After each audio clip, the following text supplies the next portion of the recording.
This week on In Conversation, Symantec names the 50 most dangerous cities in Canada for cybercrime. Hello, Burlington. But does the information really mean anything?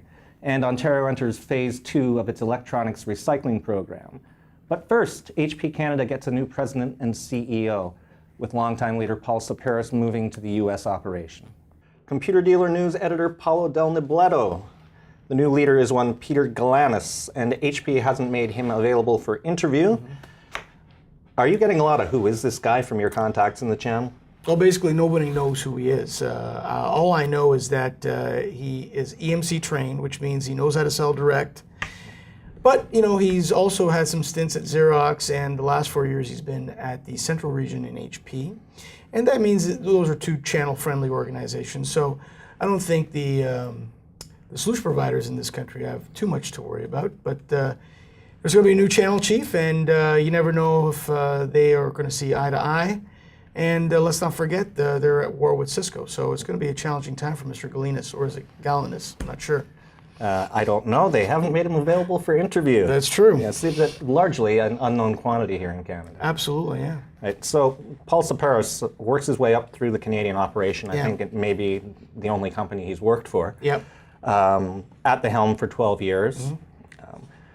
Peter Galanis comes from the Central Region in the U.S., working out of Chicago. Doesn't look like he'll be staying here that long. Sebastian Roos from IDC Canada says it looks like a tour of duty situation. Large U.S. companies will often take promising talent, have them run a region like Canada as part of their career development. That's true.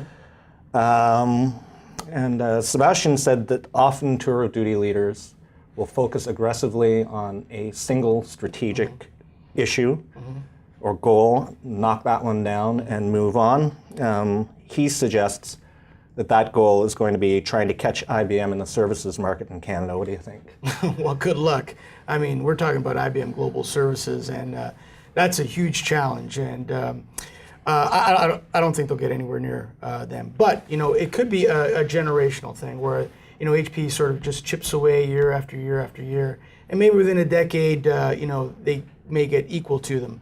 But I don't see that happening, you know, if Galinas is in here for, you know, a 2 to 3 year stint. I don't see that happening. Well, but to be fair, they have, especially since picking up EDS a couple of years, they have been closing the gap on IBM. That's true. That's true. Now, you have known Paul Saparis a long time. Yep.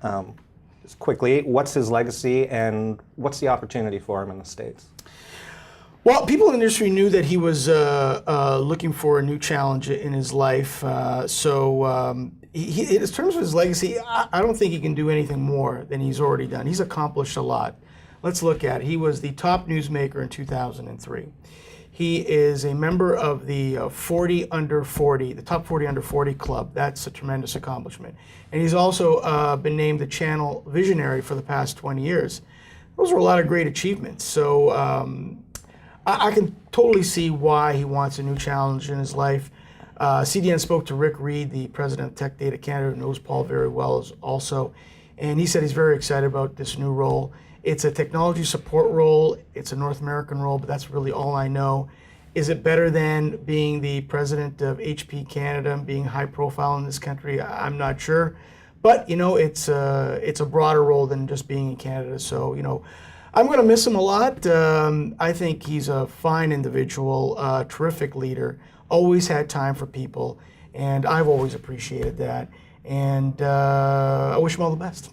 If it is true, as they say, that 80% of success is showing up, Paul Saparis is going to be showing up around the likes of Ann Livermore and Mark Hurd now. I know, and that's going to be a challenge in and of itself. Those are two no prisoners type of executives. Thanks a lot, Paul. All right, thank you, Dave. Next up, Symantec names the 50 riskiest cities in Canada for cybercrime, but some have argued that the data and methodology are flawed and don't offer any meaningful information. ComputerWorld Canada's Rafael Ruffolo and Kathleen Lau discuss. So recently, Symantec Corp released a report naming the top Canadian cities that are most at risk of cyber attacks and malware infections. And the top honours went to Burlington in Ontario. The other top 5 were Port Coquitlam, Langley and Vancouver in British Columbia, as well as Calgary. Now the methodology applied by Symantec was to look at the number of cybercrimes per capita, the number of Wi-Fi hotspots, the availability of broadband, expenditures on software, computer software and hardware, as well as the number of online reports of cyber criminal activity. And Rafael, you looked into it and you had a couple of issues with this report. What were your grievances? Yeah, I wouldn't call it grievances. I mean, really, I was talking with James Quinn, who's an analyst with Infotech, and he was actually, he is a Burlington resident, so he found it quite interesting, to say the least.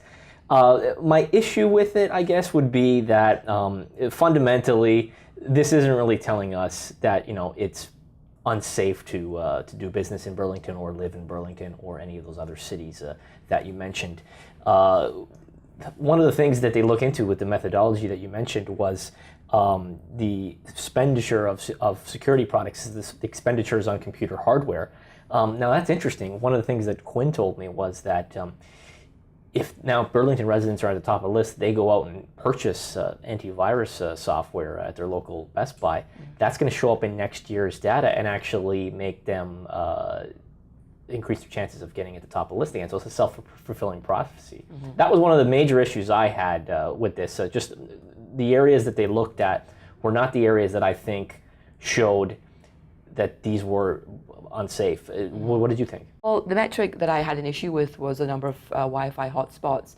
And I think the report somehow implies that the greater access you have to a Wi-Fi hotspot necessarily means that your city is going to become more riskier from a web security perspective, and I don't think that's necessarily the case. I think it's a lot more complex than that, because certainly, you know, the greater access you have to the web via Wi-Fi hotspots doesn't mean that your ignorance level necessarily remains the same. I think people learn a lot more about web security when they do have a greater access to broadband. So I think that is a bit of an odd metric. But you mentioned that there were some areas that you think Symantec should have looked at. What are some of those areas? Yeah, and just to quickly on your point there, it's like what James Quinn told me. You know, Los Angeles has the most highways in the world. Let's say, you know, that doesn't mean that they're going to be necessarily unsafe because they have the most. And that really gets at the point that I think that perhaps next year's survey could improve on. Number one is I need to see the metrics of, you know, cyber crimes per capita. They say they look into this, the company that did this, Symantec and also another survey company. But when I looked at the report, I didn't really see those metrics. I need to see, you know, here's all the cyber crimes that are reported, and here's the population. I didn't see that, so unless they're hiding that data, you know, I can't really be able to give them any credit for that one. The second one was that I want to see more substantive data on the cybercrime rings. You know, we hear a lot about them, but, you know, do some of them operate in Canada? If they do they target Canadians specifically? Do they target specific provinces? Don't really get much of that in the report. Another thing is the ISPs that are involved in these attacks. Is Cogeco, for instance, the Cogeco users see more vulnerabilities than Rogers users. If we had data like that, we might know, you know, if Cogeco runs in Burlington, let's say, which I actually think they do, are they the problem? We don't really get to the root of the problem there. We just sort of get these anecdotal points from the survey company when they talk to me, and really I'd like to see more hard data because that's really you know, you're on the internet. It doesn't matter where you are, really. If you're not following proper security procedures, you're going to be at risk, whether you're in Burlington or whether you're in Scarborough or the West Coast in Port Coquitlam.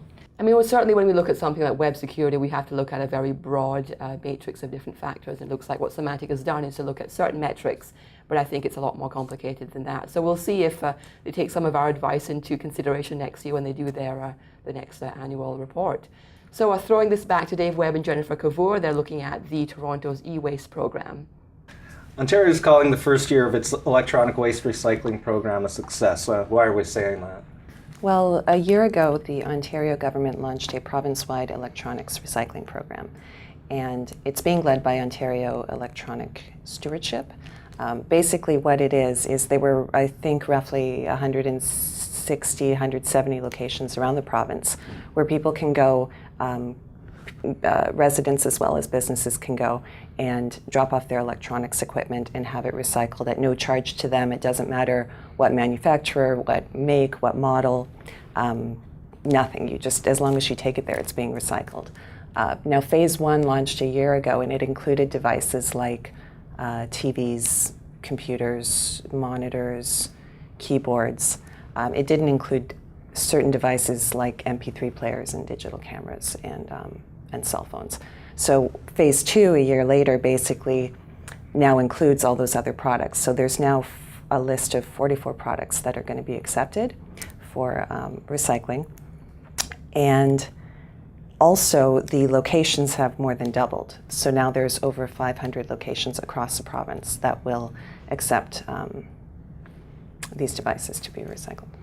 And I understand in Toronto now, you can just take your tired electronics to the curb. Yes, Toronto has a very special program. They are the only city in Canada, actually, to have curbside electronics recycling.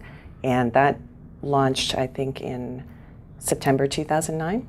So basically, if you live in Toronto, all you have to do is take your electronic waste, don't put it in the garbage, just put it right next to your garbage bin on garbage day, and they'll pick it up.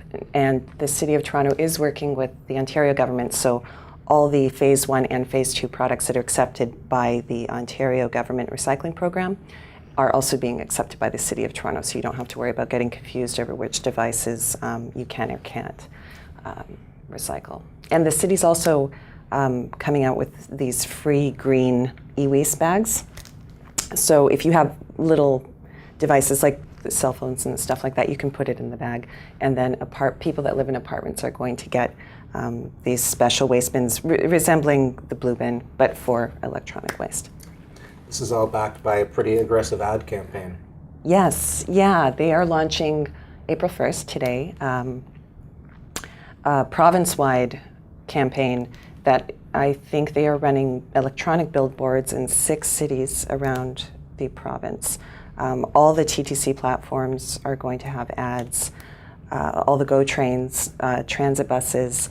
They are running ads in local newspapers around the province. They are also running ads online. So they're really aggressively promoting this with the slogan, basically do what you can.